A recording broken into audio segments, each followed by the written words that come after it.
बहुत शोर था, शोर का मुखिया क्या था वो भी तो लोग प्रश्न करेगा ना। अगर आप इतना दिन बीजेपी बोल रहा था कि आपका विधायक लूट रहा है, रमन सिंह जी बोल रहा था, अरुण साव जी बोल रहा था कि आपका विधायक लूट रहा है छत्तीसगढ़ को, तब आपने बोला नहीं लूटा। लेकिन अभी आपने 22 का टिकट क्यों काटा? मतलब आपने खुद स्वीकार कर लिया कि मेरा विधायक चोर था, मेरा विधायक लुटेरा था। ये तो आपने खुद स्वीकार कर लिया। का नाम देना चाहिए तो नरेंद्र मोदी ने योजना देना चाहिए था। किसने 2000 रुपया कौन बेचता है? नरेंद्र मोदी जी बेचता है। भाई साहब, मैंने यहां आया, यश बघेल जी बोलता है मैं बेरोजगार भत्ता दूंगा। भाई, बेरोजगार भत्ता किस लिए?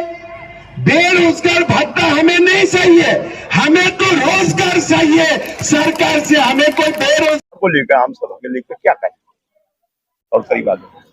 आज विक्रांत सिंह जी के प्रचार के लिए असम के मुख्यमंत्री, जो एक भारतीय जनता पार्टी के राष्ट्रीय नेता है, और आज इस छत्तीसगढ़ में भूपेश बघेल की सरकार को उखाड़ कर फेंकने के लिए आह्वान करने आए हैं कि छत्तीसगढ़ में फिर से भारतीय जनता पार्टी की सरकार बने और केंद्र में और राज्य में डबल इंजन की सरकार बने, ताकि इस छत्तीसगढ़ में जो विकास 15 साल पहले डॉक्टर रमन सिंह जी के कार्यकाल में हुआ था, और ये 5 साल में भूपेश बघेल की सरकार आने के बाद जो विकास की गति रुक गया था, उसको फिर से शुरू करने के लिए भारतीय जनता पार्टी के प्रत्याशी के पक्ष में आज असम के मुख्यमंत्री जी आए और हम सबको आशीर्वाद देकर गए। ओके, तो आज जो यहाँ सभा हुई, आम सभा, जिसमें आसाम के मुख्यमंत्री आए और यहाँ पे बहुत कुछ बोल के गए, अकबर बीरबल और क्या क्या बोल दिए, एक नहीं 1000 ऐसे कर। तो इस सभा का क्या है? देखिए, क्या होता है जब इस स्तर के राष्ट्रीय स्तर के नेताओं का की सभा या कार्यक्रम हम कराते हैं, तो उसके पीछे जो हेतु होता है कि भाई ऐसे सभा क्यों कराएं, और कार्यकर्ताओं को जनता के बीच में मैसेज देने के दृष्टिकोण से ऐसे कार्यक्रम कराए जाते हैं। और मुझको ऐसा लगता है कि आज जो कार्यक्रम हुआ, जो उनका संबोधन हुआ और जिन इश्यूज को उनने उठाया, जो राज्य सरकार की जो असफलता है, केंद्र सरकार की जो सफलता है, केंद्र सरकार की जो योजनाएं हैं, या 15 साल जो राज्य में भारतीय जनता पार्टी की सरकार ने जो काम किया है विभिन्न मुद्दों पे, उनने जो बिंदुवार समीक्षा अपनी बात रखी है, वहाँ जितने लोग आज उपस्थित थे, अगर जितने लोग उपस्थित थे वो 10-10 लोग को भी बताते हैं, तो ऐसे कार्यक्रमों का मैसेज पूरे क्षेत्र में जाता है। और मुझको ऐसा लगता है कि आज का जो कार्यक्रम हुआ है वो निश्चित रूप से पूरे विधानसभा में एक वातावरण निर्माण का काम उसके माध्यम से होगा। एक चीज ये खास तौर से पूछना चाहूंगा, शायद आपको बुरा लगे मेरी बात, नहीं कोई बुरा, मगर पूछने का अधिकार है हम लोगों को। भाजपा धर्म की राज, अब आपको तो चचा है हमारे, इससे बड़ा शांत क्या हो सकता है? शांति राज है, शांत राज रहेगा ही।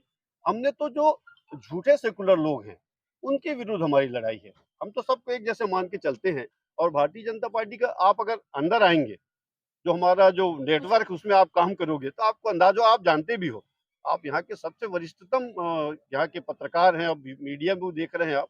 मुझको नहीं लगता कि आपको मुझको समझाना पड़ेगा कि सबसे अच्छी जगह कौन है और हमारे छत्तीसगढ़ में कैसा माहौल है। आप तो उसको जी रहे हो। एक चीज बहुत बड़ी बात है कि वर्तमान में दूसरी बार भूपेश बघेल जी, जो छत्तीसगढ़ के मुख्यमंत्री हैं, इन्होंने कर्जा माफी का घोषणा कर दी है। तो कर्जा माफी, किसान के कर्जा माफी को लेके क्या असर छत्तीसगढ़ में? देखिए सर, मैं उसमें मेरा मत थोड़ा भिन्न है। जो जैसा कि हेमंत बिश्व शर्मा जी ने भी कहा कि ये 600 रुपये दे करके उसका नाम ही बदल दिए है योजना का, और जैसे सबको पता है हम सब किसान हैं, हर बार बोनस के लिए भी कर्जा लेना पड़ता है। तो जब बोनस देने के लिए हर बार कर्जा ले रहे हो आप, तो कर्ज माफी के लिए कैसे करोगे आप? चुनावी हथकंडा है, कौन देखा है? चुनाव के बाद जो होगा सो देखा जाएगा। गंगा जल लेके वो शराबबंदी का तो कसम उनने ही खाया था ना, तो हम कैसे भरोसा कर लें कि कर्ज माफी हो जाएगी? क्या रहेगी भाजपा की छत्तीसगढ़ के अंदर एक नई राजनीति, नई रणनीति से क्या है असर? नई रणनीति है कि मोदी जी के नेतृत्व में जो योजनाएं बनी है, और छत्तीसगढ़ में जो योजनाएं हम अभी घोषणा पत्र में लाने वाले हैं, वो घोषणा पत्र आप देखिएगा, उसके बाद अपन को समझ में आएगा कि नए दृष्टिकोण को लेकर के छत्तीसगढ़ एक नई दिशा में चलने की, जो 5 साल जो विकास रुक गया है, उस विकास की गति को आगे बढ़ाने के लिए हमारा फोकस ही विकास है। और आप सब गवाह हो 5 साल में विकास अवरुद्ध हो चुका है। 15 साल में जो काम हुआ था उसमें पुताई तक नहीं हो पा रही है। तो आप सब, मुझको ज्यादा बताना इसलिए नहीं है कि आप सब अपने कैमरों से सब चीज आप कैप्चर भी करने वाले हो और लोगों से बात भी करते हो।